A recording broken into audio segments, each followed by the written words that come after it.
as though reality were thinner there. Those who wandered with no purpose were turned away, unconsciously retracing their steps back to the mundane world. But those who carried longing, loss, or love, those the village called, found themselves guided by a gentle breeze or a flickering light just out of reach. The houses of Whispering Willows were crafted of pale stone and wood veined with glowing lichen. Flowers bloomed from rooftops, and vines cradled the windows like gentle arms. The cobblestone streets hummed underfoot, and the wind that danced through the trees carried voices too soft to hear. Lanterns floated without flame, and time flowed not forward or backward, but inward. Only those who needed healing, who had lost their way in the waking world, could find Whispering Willows. And once there, they often remembered things they never knew they'd forgotten. Elia had walked for days. Her boots were caked in the reddish dust of forgotten roads, and her coat smelled faintly of pine and sea salt. She carried little: a satchel, a small journal bound in green velvet, and an old silver key she had found months earlier in a wooden box belonging to her late grandmother. The key had no lock, no origin, only the engraving on its side. To return, one must first remember. She had been dreaming of forests and fog, of voices calling her name in a language she didn't know. Her grandmother's face appeared each night, smiling but silent, pointing toward a willow tree that shimmered like starlight. When Elia awoke one morning to find the same willow etched in frost on her windowpane, she packed her things and left. The forest welcomed her. The trail narrowed, the mist thickened. Then, as though passing through a curtain of light, she stepped into a place where the sky gleamed with hues she couldn't name, and the air smelled of honeyed lavender. Whispering Willows. The villagers didn't question her arrival. A man with eyes like clouds greeted her with a bow. A child offered her a woven flower crown, and Mira, the owner of the Winking Lantern Inn, took her hand warmly. "We've been expecting you," Mira said, her voice soft as silk. "Come in. Dreams like yours always find their way here." That night, as Elia lay in her room beneath a quilt stitched with constellations, she dreamt of silver birds and a door covered in ivy, and in her dream, she heard the whisper of her grandmother, "You are almost home." Elia wandered the village daily, drawn by instinct more than purpose. Each corner offered enchantment: a baker whose pastries sang lullabies, a bridge that led to memories, a fountain that wept stars at midnight. But it was the orchard on the outskirts of the village that pulled her most. It was unlike any orchard she'd ever seen. The trees were tall and winding, their bark patterned with spirals that pulsed faintly with light. Their leaves shimmered like moonlight on water, and the fruits they bore were impossibly diverse: blue pears, golden figs, translucent apples. The sign on the gate read, "The Orchard of Forgotten Things." A woman named Nira tended the orchard. She explained gently that each fruit held a memory someone had lost, some from villagers, others from travelers. "The trees grow what has been forgotten, but not gone," she said. Elia was hesitant, but curiosity won. She bit into a crimson apple and was immediately flooded with a vision, herself as a child, running through a field behind a willow tree, laughing. But the laughter was doubled. There was another girl beside her, identical in every way. A twin? Or a mirror? Another fruit, a luminous plum, revealed a moment she didn't remember living. Standing beneath a sky full of falling stars, holding her grandmother's hand as the stars whispered secrets only children could hear. Elia left the orchard shaken, but changed. She realized her past was not lost, but hidden, buried beneath layers of forgetting. That night, she wrote in her journal, "The more I remember, the more the village feels like something I dreamed into being, or something that dreamed me. On the third morning, Elia noticed silver feathers on her windowsill, delicate, luminescent, and warm to the touch. They seemed to pulse with quiet life. Every day, more appeared, forming a trail leading beyond the village into the hills. The villagers said nothing, only nodded knowingly. She followed them to a secluded clearing where a lake shimmered like liquid glass. It was utterly still, reflecting not the sky above, but something deeper, something truer. The water didn't mirror her current form, but her essence, her story, her truth. When she leaned over the edge, she didn't see just herself. She saw herself as a small child, placing the silver key into the ground beneath a great willow tree.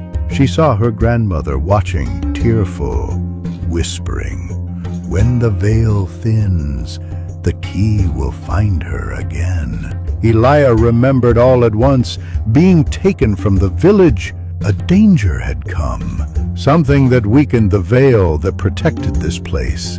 Her family had hidden her in the waking world, her memories sealed with lullabies and lies for her safety.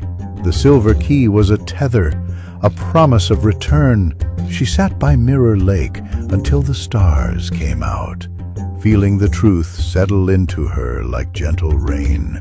The village wasn't just calling her, it was part of her.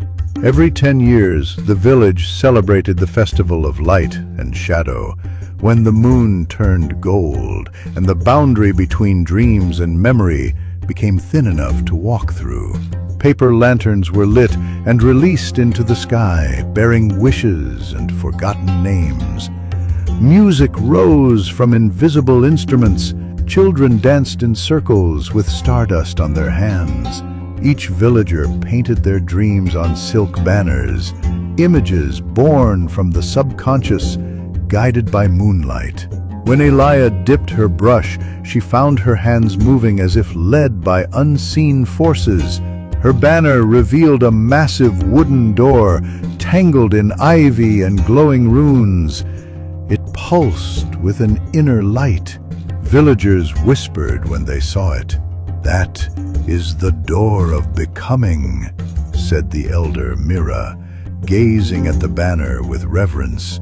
"It shows itself only to those ready to cross the threshold of their truth." Elia was chosen to walk the dreaming path, a winding trail through the forest that only opened during the final hour of the festival. Few walked it. Fewer returned the same. As the moon reached its zenith, the villagers gathered in silence, holding lanterns in cupped hands.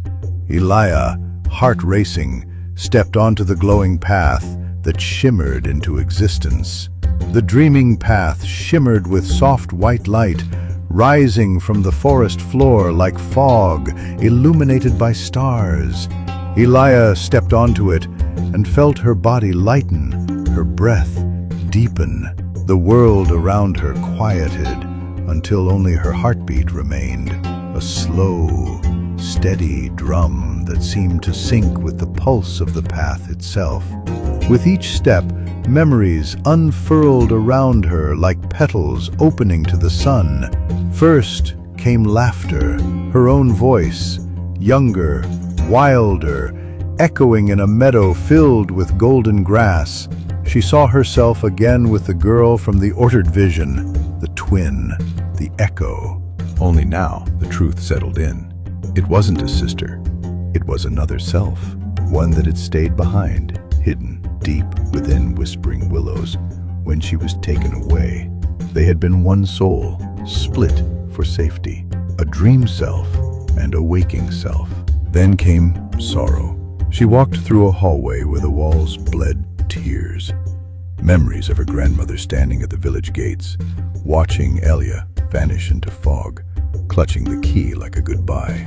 Elia wept silently, the tears easing something heavy that had lived too long inside her. The deeper she walked, the more the forest changed.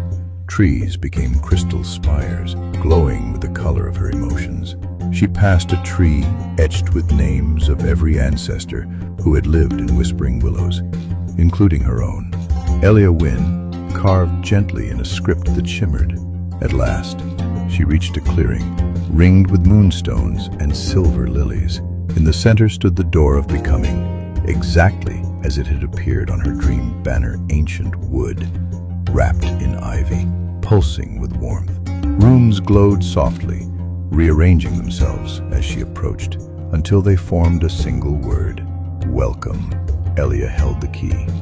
Her hands trembled, not from fear, but from the weight of something long awaited. She placed the key into the lock.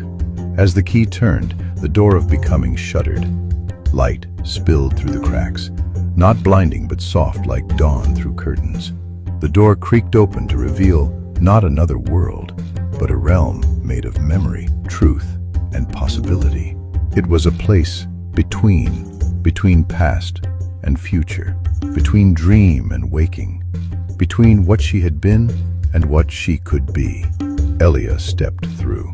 She stood in a space without walls, shaped by thought and feeling. The sky above her rippled with every heartbeat. Visions danced like mist. Her first dream, her last goodbye, her grandmother's lullabies. But there were new things, too, things she hadn't lived yet. A house in the village, built by her own hands, a child with her eyes, and a laugh like stars, a life rooted in full. Her dream self walked toward her, no longer a reflection but equal and whole. They touched hands, and the two halves merged with a soft shimmer of light. For the first time she felt entire. No more echoes, no more fragments. And as she stood in the stillness, the voice of the village spoke, not aloud, but within. You are not returning to what was. You are becoming what you were always meant to be. She stepped back through the door and found herself in the clearing, but everything had changed. The village had shifted too. Subtly, colors were brighter, songs clearer, and time itself felt warmer. Villagers stood waiting, lanterns glowing in their hands. They bowed, not out of reverence, but recognition. Mira smiled and stepped forward. Welcome back, Dreamkeeper. Elia's return marked a quiet transformation in Whispering Willows. The veil that once hid the village remained, but it became more welcoming, more responsive.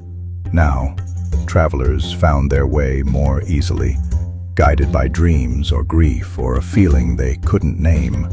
The village, once passive, had awakened with Elia's becoming. She took up residence in a cottage on the hill overlooking Mirror Lake. Her window faced the orchard, where the trees now grew new kinds of fruit, ones that offered visions of the future as well as the past. She tended the Dreamkeeper's garden, where flowers bloomed only when spoken to with truth. She sang to the stars each night, as her grandmother once had. Elia helped others who arrived, just as Mira had helped her. A boy who had lost his name, an old painter who had forgotten how to see color, a girl who dreamed of birds and found she could fly. Elia guided them all gently, never with answers, only with the right questions. She wrote her story into the village's great book, The Chronicle of the Veil. Her final entry read, "This village is not a place, but a promise. It exists in the spaces between heartbeats, between stars. To those who are lost, you are not broken, you are becoming. Let the dream find you. Let the door open. Whispering Willows is waiting." As seasons turned and lanterns rose into the sky once more, Elia stood by the willow tree with the silver key hanging from her neck, not as a relic, but as a reminder. And the wind whispered through the willows, carrying her name into the world, calling gently, always, "Come home."